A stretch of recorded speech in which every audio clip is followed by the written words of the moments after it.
దేశాన్ని కాపాడే సైనికులకు పెన్షన్ లేదు, దేశాన్ని ముందుకు తీసుకెళ్లే కార్మికులకు పెన్షన్ లేదు. మరి మీకెందుకయ్యా 2 పెన్షన్లు? 2004 తర్వాత ఏ ప్రభుత్వం పెన్షన్ లేదు కదా. ఇది అందరూ చిన్న అంశం అనుకుంటున్నారు. ఏ విధంగా చిన్న అంశం సార్ ఇది?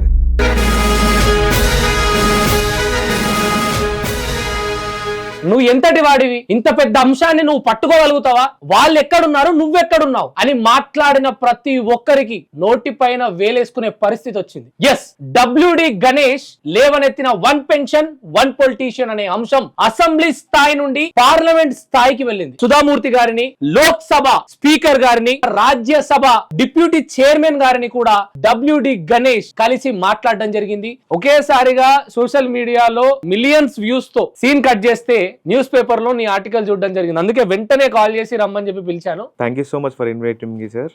గత సెప్టెంబర్ 14వ తారీఖున తిరుపతిలో జాతీయ మహిళా సదస్సు జరిగింది. లోక్సభ స్పీకర్ అయిన ఓం బిర్లా గారు విచ్చేశారు. అలాగే రాజ్యసభ డిప్యూటీ చైర్మన్ అయిన హరివంశ్ నారాయణ గారు విచ్చేశారు. వాళ్ళకిద్దరికి నేను రిప్రజెంటేషన్ ఇవ్వడం జరిగింది. ఎమ్మెల్యేలుగా ఎమ్మెల్సీలుగా పెన్షన్ తీసుకుంటున్నారో వాళ్ళకి మీరు ఎంపీ పెన్షన్ ఇవ్వకండి అనే నిబంధన పెట్టండి సార్ అని వివరించడం జరిగింది. వాళ్ళు సానుకూలంగా స్పందించారు. అండ్ సుధామూర్తి గారు అయితే రాజ్యసభ సభ్యురాలు భుజం మీద చేసి మరి అభినందించారు. 1 పొలిటీషియన్ 1 పెన్షన్ అంశం చాలా బాగుంది. నాకు చాలా మంది ఎంపీలు మాట ఇచ్చారు, వచ్చే వింటర్ సెషన్స్ లో ఖచ్చితంగా పార్లమెంట్ లో ప్రస్తావిస్తామన్నారు.